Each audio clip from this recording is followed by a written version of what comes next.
Bitcoin, crypto, bubbles, passive indexation. There's a lot of financial jargon out there. Old Mutual can help you make sense of it all and give you great advice to make the right decisions. If you've got a question or want to know how to get the most out of your money, call them on 0860 60 60 60 or speak to an Old Mutual financial advisor or your broker. Today's the day. Get great financial advice so you can do great things.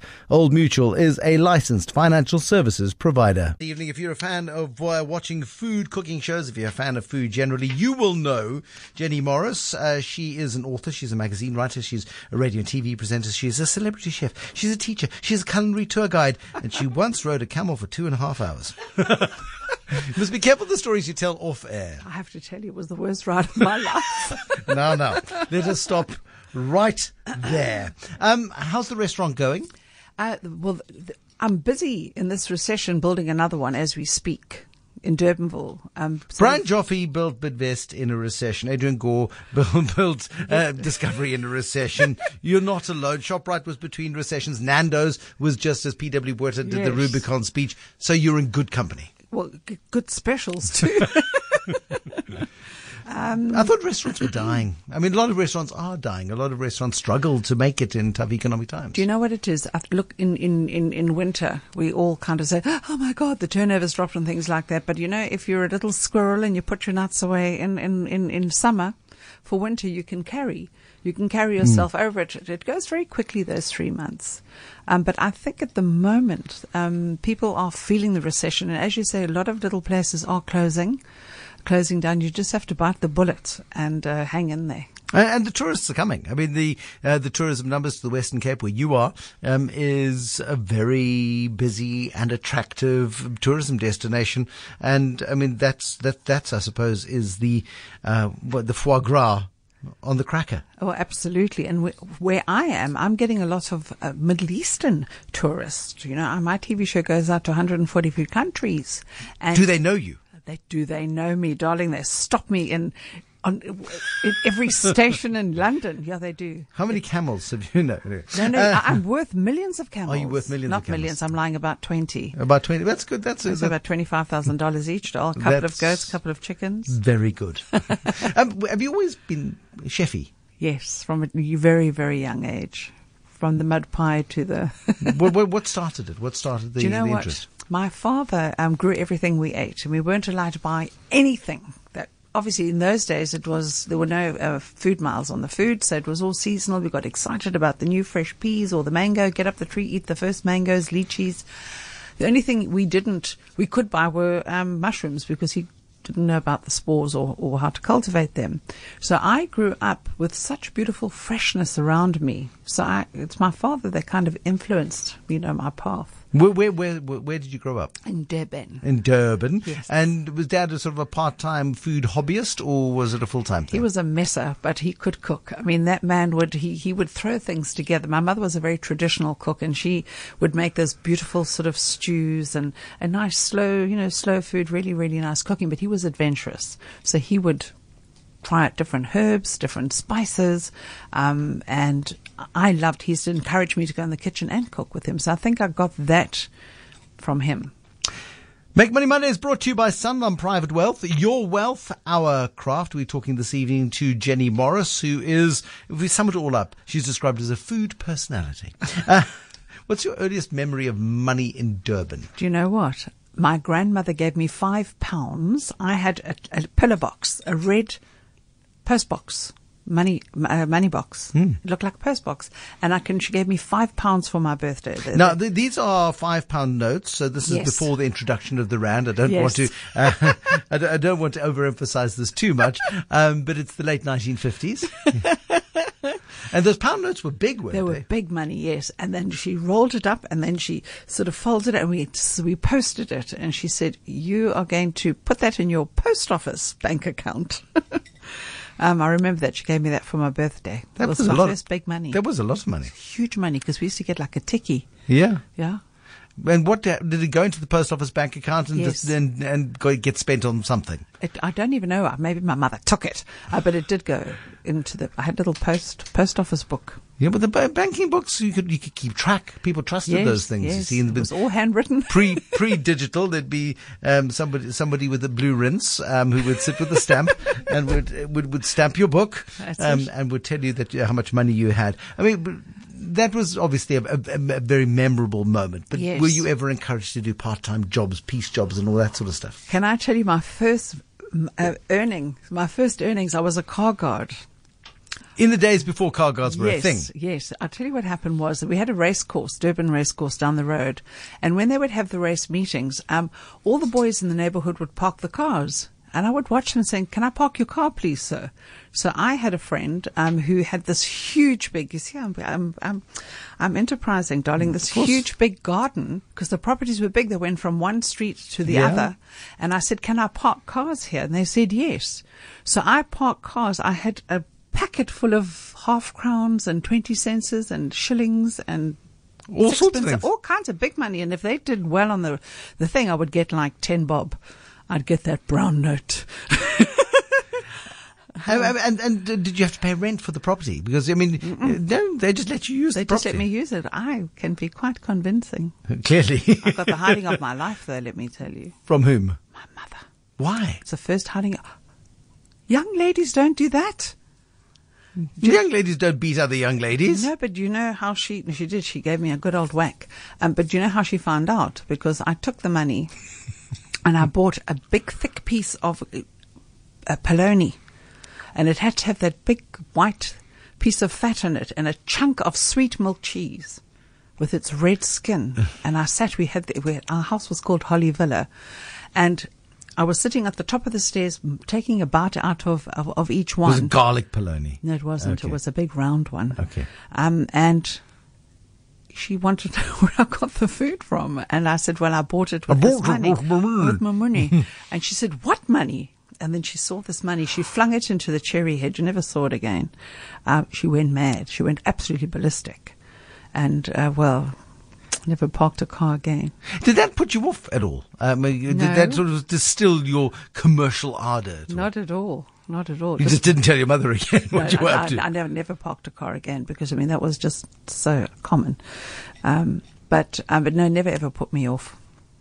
What was your first legitimate paying job of which your mother was proud? I worked in a fish and chip shop. It wasn't actually chip. It was a fishmonger. It was down the road, and I took it as a holiday job. And I remember Uncle Bill. I changed everything on his counter. I said, why don't you make fish cakes? Why don't you do this? Make some gefilte fish over the holidays. Make the mince. Let people bring in their onions and their parsley and things like that. I changed his business. Taught him to make pickled onions and chopped chili because there were so many workers around that area that people would come. And then he started making fish and chips.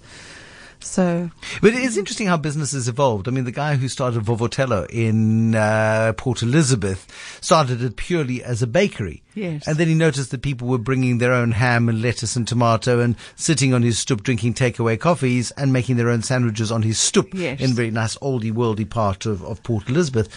So, hold on, you can't do that. Exactly. So he started making the sandwiches for them and making the coffee for them. I love it. And then went, hey, I've got a concept. And that's how Vovotello was born. Absolutely. So you clearly exhibited then the value add capacity, the ability to look at something and saying, it's all well and good to sell the fillets of hake or whatever it is that you're selling on any given day, but actually you can make a bit of more money out of adding the value to the product, the raw material. Exactly, especially the waste, what we think is the waste. All those offcuts became these beautiful fish cakes. So he loved me. He hated it when the school holidays were over.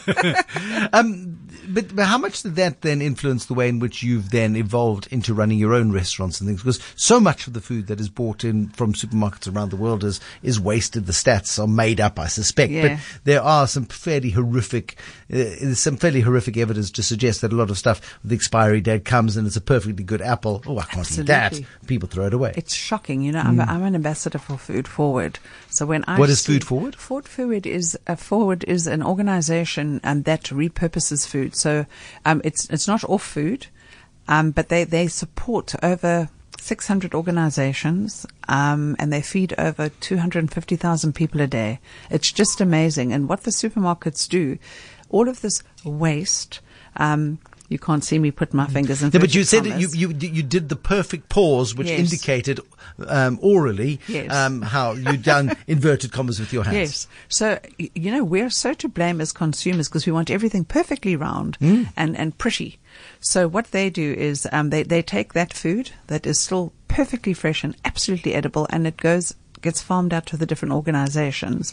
They've got a new thing called Second Harvest. And Second Harvest is about all those ugly vegetables that are so nutritious and so delicious and so good for you. The farmers, instead of dumping them and composting them, are now giving it to Food Forward. And we're feeding people. It's just so amazing. I'm talking this evening to Jenny Morris, food guru. I prefer that word. She's a restaurateur. She is a television chef.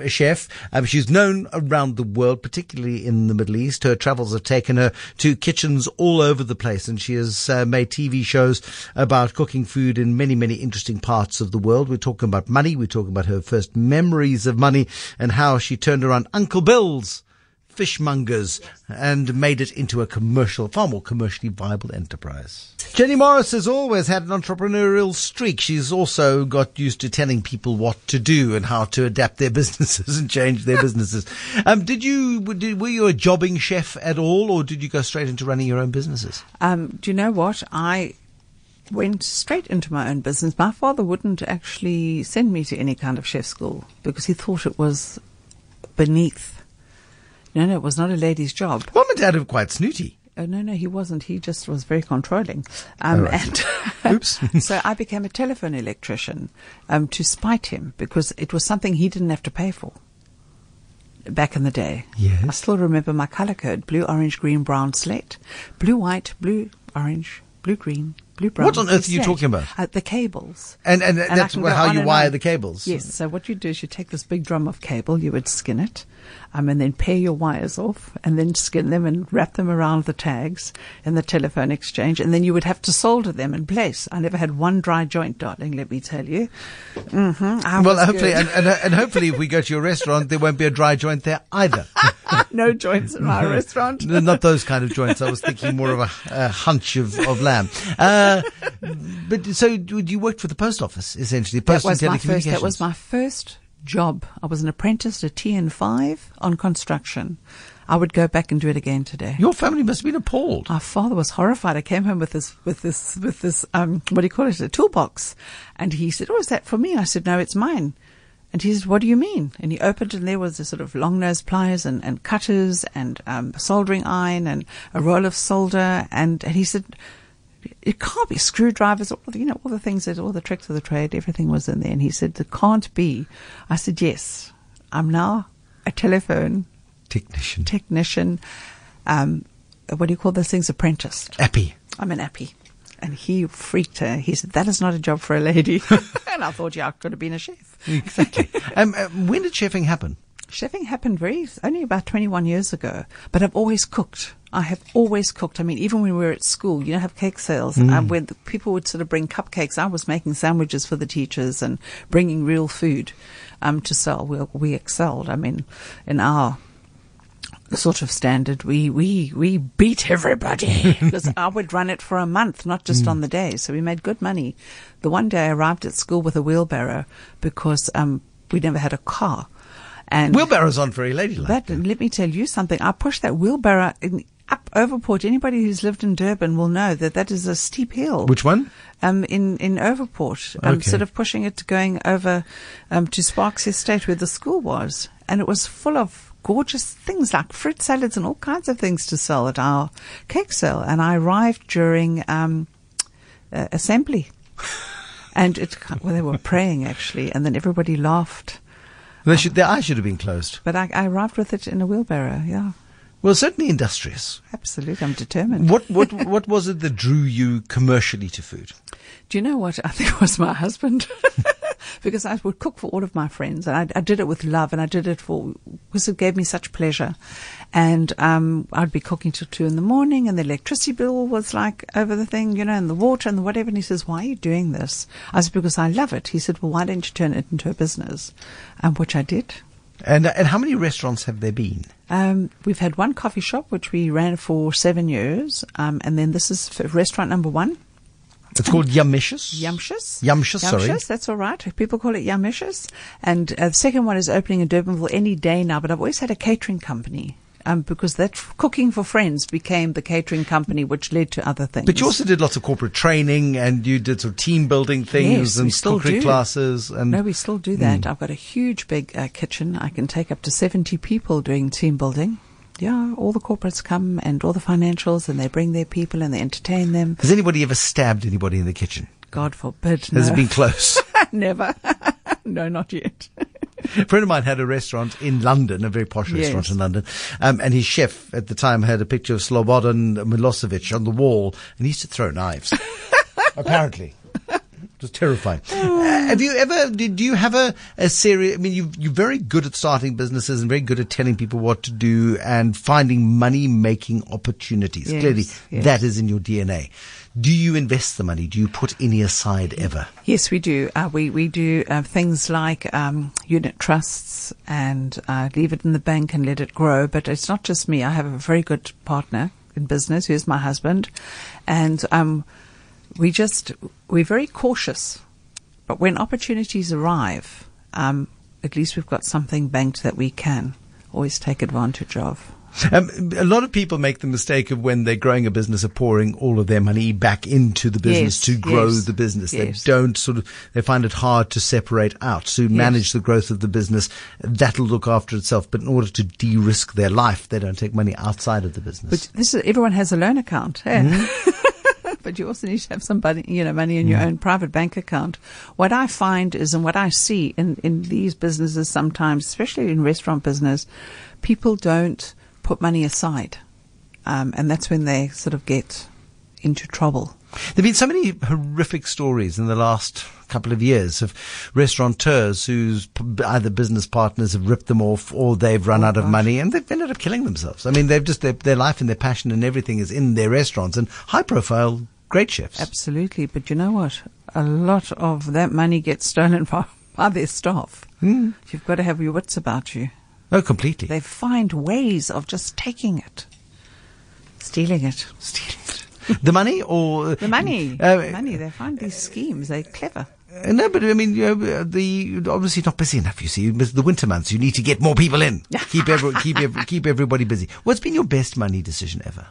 My best money decision was building the Cook's Playground, was investing into my business, and obviously one buys a house, property, that kind of thing. I think those are very sound decisions that one makes.